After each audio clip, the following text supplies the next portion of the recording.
E aí, pessoal, beleza? Estamos de volta aqui com mais uma aula de física, agora a vez da frente 3, módulo 4.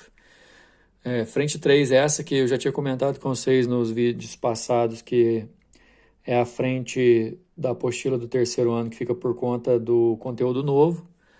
Então, desde daquelas aulas que a gente falou sobre potencial elétrico, diferença de potencial, corrente, fluxo de carga e as propriedades, a gente começa com um conteúdo que não é em caráter de revisão, né?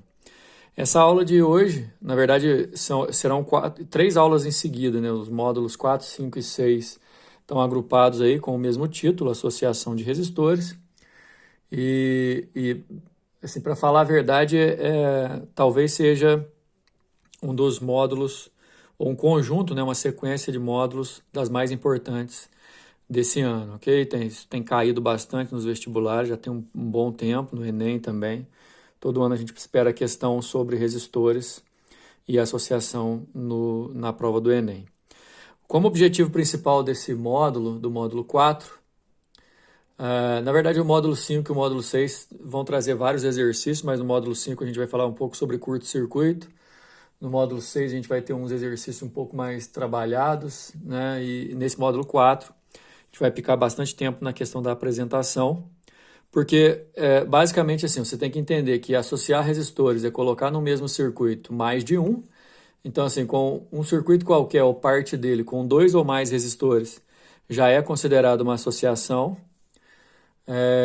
Depois de considerada a associação, você tem que ver que tipo de associação que é, né? Se é uma associação em série, em paralelo ou uma associação mista. Destaque para a associação mista, que embora a gente não tenha uma teoria sobre ela formada, igual tem a teoria para série ou para paralelo, no circuito misto você vai ter os dois tipos no mesmo circuito, portanto vai te dar um pouquinho mais de trabalho, e talvez por isso que seja o mais cobrado até. E também como objetivo verificar a questão de como que a tensão é distribuída no teu circuito, que dentre outras características isso vai te ajudar a definir, né, se aquela associação mostrada é séria ou paralela, ou mesmo mista, ou em que ponto do circuito é sério ou em que ponto é paralelo. Né? E como objetivo também, nessa aula, vocês vão ter que dominar essas questões para poder usar a primeira lei de Ohm, U igual a R vezes I no circuito. Eu lembro também num vídeo passado de falar para vocês que U igual a R vezes I, a primeira lei de Ohm, vai ser uma coisa que a gente vai usar para o resto do nosso curso de eletricidade. Portanto, esse módulo aqui vai vir comprovar isso, ok? Bom, num primeiro momento, a importância vai ser basicamente diferenciar os tipos de associações que vocês vão trabalhar, e fazendo essa diferenciação também vai ser possível você conseguir trabalhar com as características de cada associação, que são características bem diferentes.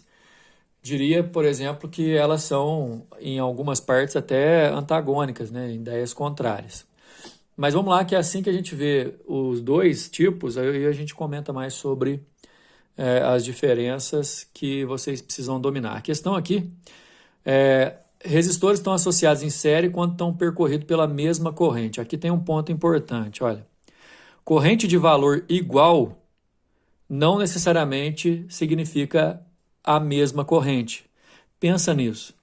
Porque se você tiver no momento de um fio, por exemplo, um fio elétrico, que ele se divide em dois, pode até ser que a corrente também vá se dividir em duas partes iguais, mas uma corrente que passa no outro, num fio, e a outra que passa no outro fio, elas não são a mesma corrente. Elas podem ser iguais em valor, mas não são a mesma corrente. Agora, resistores, mesma corrente. Olha, mesma corrente em série. Olha o desenho que eu fiz.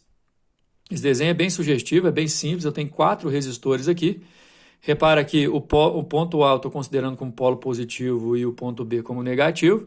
Então, vocês já sabem que a corrente vai sair do positivo e ir para o negativo. E repara, ó, a corrente que está aqui em azul está passando a mesma corrente. Não, em momento nenhum ela se divide para poder percorrer o circuito.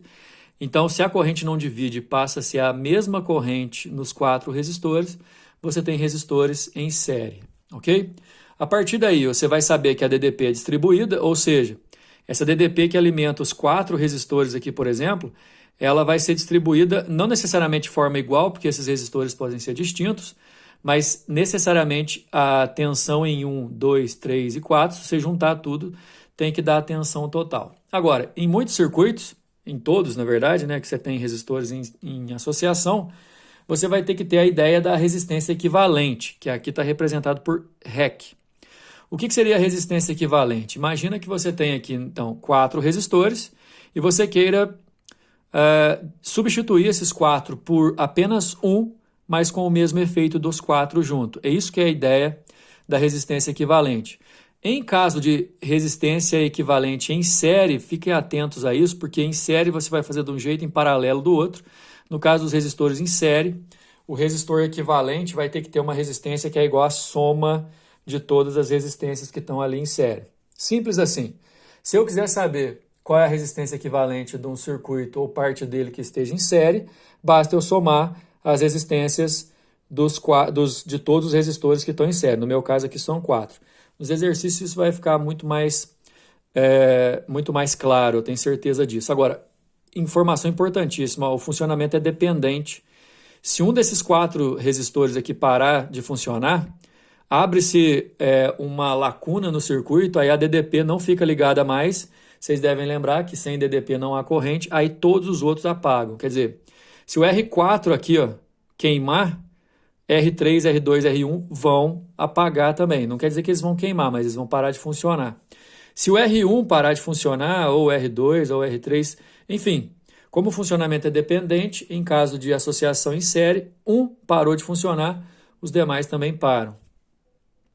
Bom, no caso da associação em paralelo, vamos tentar fazer do mesmo jeito que a gente fez em série. Se for preciso, você pausa o vídeo aí, volta um pouco na associação em série, vê de novo as características e vamos lá para paralelo.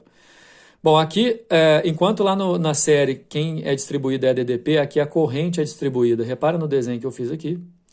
Daqui a pouco tem uma dica importante, mas olha só para a corrente. A corrente azul sai do ponto A, ela se divide, aqui eu chamo ela de I inicialmente, mas aí depois ela se divide em I1 e I2. Opa!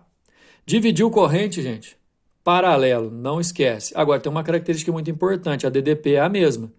Se eu tiver de A para B aqui no nosso desenho, na nossa associação, se eu tiver de A para B 40 volts, por exemplo, e só tem paralelo, é certeza que vai ser 40 volts em cada um deles. Por exemplo, na tua casa aí pode ser que seja uma DDP de 127 volts no padrão da CEMIG, ou de qualquer que seja a distribuidora. No caso, a associação das tomadas ou qualquer saída de energia da tua casa, certeza de ser em paralelo por causa do funcionamento independente. Quer dizer, se tua casa tivesse associada em série, ou você acenderia todos os aparelhos ou nenhum. No caso do paralelo, o funcionamento é independente justamente porque a corrente vai ser distribuída. Essa corrente sendo distribuída dá essa garantia que diz que esse R1 aqui parar de funcionar, tem a possibilidade do R2 continuar funcionando. Agora, na tomada, voltando ao assunto, nas tomadas da tua casa, por exemplo, certeza que todas vão estar com a mesma DDP e a DDP total do circuito. Por exemplo, aqui na minha casa, o padrão é monofásico, então aqui só tem 127 volts. 127 volts de entrada aqui na minha casa, lá no padrão de energia que vem da rua. Aí você põe o medidor correto em todas as saídas de energia da minha casa aqui, vai dar 127, por quê? Porque elas estão em paralelo, ok?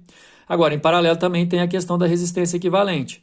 Essa formulinha aqui vocês têm que saber, que o inverso da resistência equivalente é a soma de todos os inversos dos resistores quando está em paralelo. E detalhe, como a corrente é distribuída, a soma de todas as correntes vai dar a corrente total do circuito. No meu caso aqui, por exemplo, I1 mais I2 vai dar a corrente total. Agora, tem uma informação importantíssima, isso aqui vai ajudar demais em exercício.